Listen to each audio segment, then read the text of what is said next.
데일 카네기 인간관계론 제3장 상대방을 설득하는 방법 3부 잘못했으면 솔직히 인정하라. 우리 집에서 걸어서 1분도 안 되는 거리에 원시림 구역이 있다.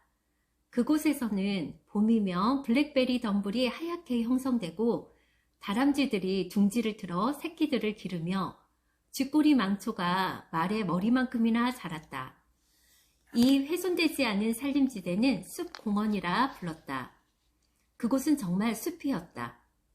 콜럼버스가 아메리카 대륙을 발견했을 때와 크게 다르지 않을 것이다. 나는 종종 보스턴 불도그인 렉스와 함께 이 공원을 거닐었다. 렉스는 심술궂지 않고 친근한 작은 사냥개였다. 그리고 공원에는 거의 사람이 없기 때문에 나는 렉스에게 입마개를 씌우지도 줄을 매지도 않고 데려갔다. 어느 날 우리는 그 공원에서 기마 경찰을 만났는데 그는 자기의 권위를 과시하고 싶어 하는 것 같았다. 공원에서 개를 입마개나 목줄도 매지 않은 채 돌아다니게 하면 어떡합니까?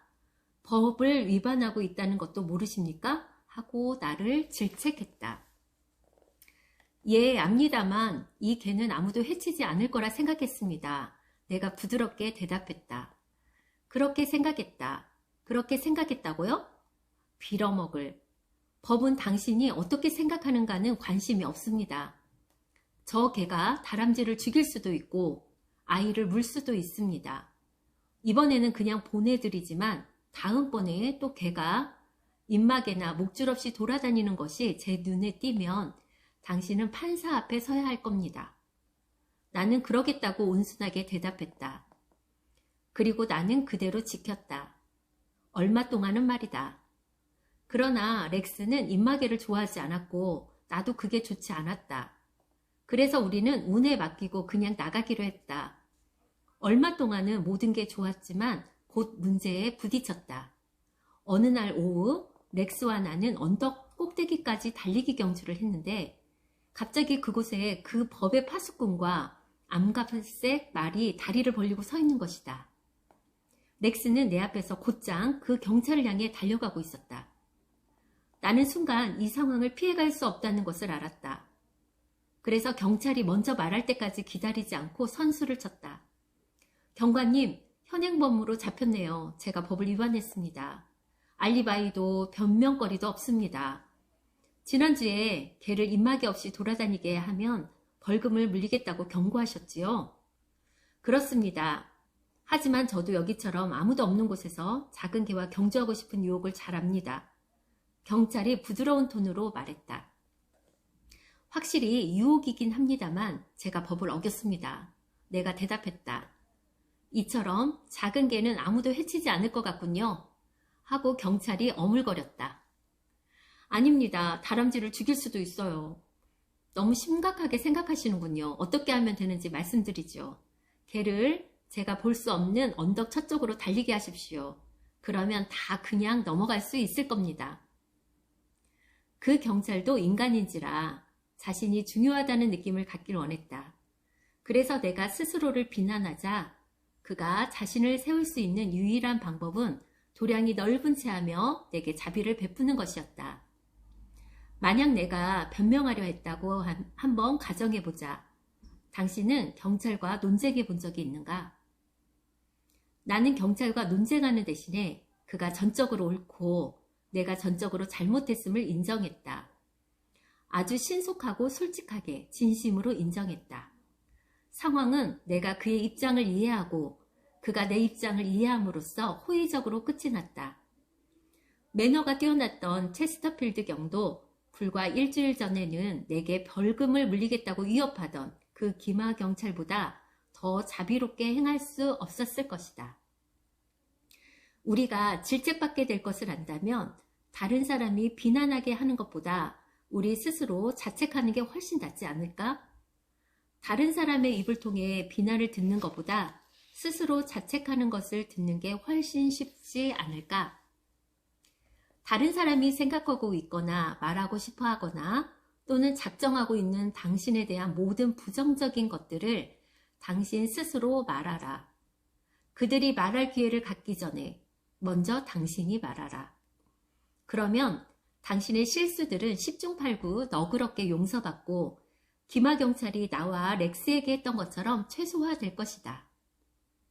상업 미술가인 페르디난드 이 워렌은 이러한 기술을 이용해서 심술 많고 잔소리 많은 미술품 구매자에게서 호의를 얻어냈다.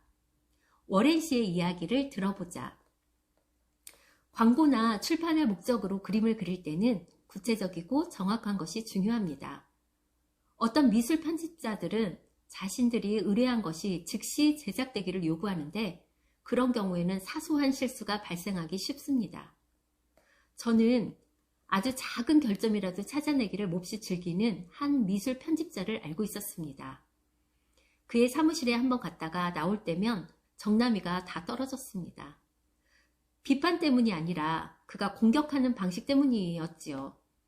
최근에 저는 서둘러서 마친 작업을 그 편집자에게 보냈는데 그가 제게 전화를 걸어 뭔가 잘못되었으니 즉시 자기 사무실로 와달라는 것이었어요. 사무실에 도착해보니 제가 예상하고 걱정했던 그대로였습니다.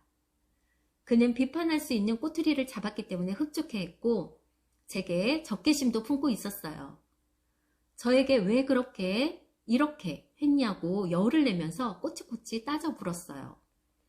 저는 배웠던 대로 자기 비판을 적용할 기회를 얻었지요. 그래서 이렇게 말했습니다. 아무개 씨, 당신 말이 사실이라면 제가 실수했고 그것에 대해 저는 전혀 변명할 여지가 없습니다. 그 부분에서 실수를 하지 않을 만큼 당신과 오래 일했는데도 실수했으니 제 자신이 부끄럽군요. 그러자 그는 즉시 저를 옹호하기 시작했어요. 당신 말이 맞아요. 그렇지만 그리 심각한 실수는 아닙니다. 그저 사소한 것이라도 실수는 손실을 초래하고 신경에 거슬리지요. 하고 제가 말했습니다. 그가 끼어들어 옹호하려 했지만 제가 허락하지 않았어요. 저는 아주 유쾌했거든요. 사실 저는 평생 처음으로 제 스스로를 비판했는데 그게 아주 재미있었어요. 제가 좀 더 주의를 기울였어야 했습니다. 당신은 제게 많은 일을 주셨고 최고를 받을 자격이 있습니다. 그러니 이 작품은 처음부터 다시 하겠습니다. 그가 만류했어요. 아니, 아닙니다. 그렇게까지 수고롭게 할 생각은 없었습니다. 그는 내 작품을 칭찬했어요.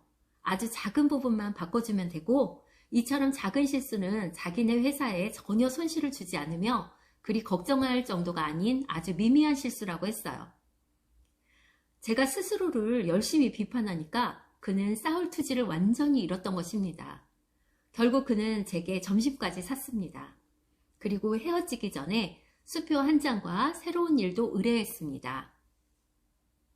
자기 실수를 인정하는 용기를 발휘하면 어느 정도의 만족감을 느낀다. 그리고 죄책감과 방어적인 태도가 풀어질 뿐만 아니라 실수로 발생한 문제를 해결하는 데 도움이 된다.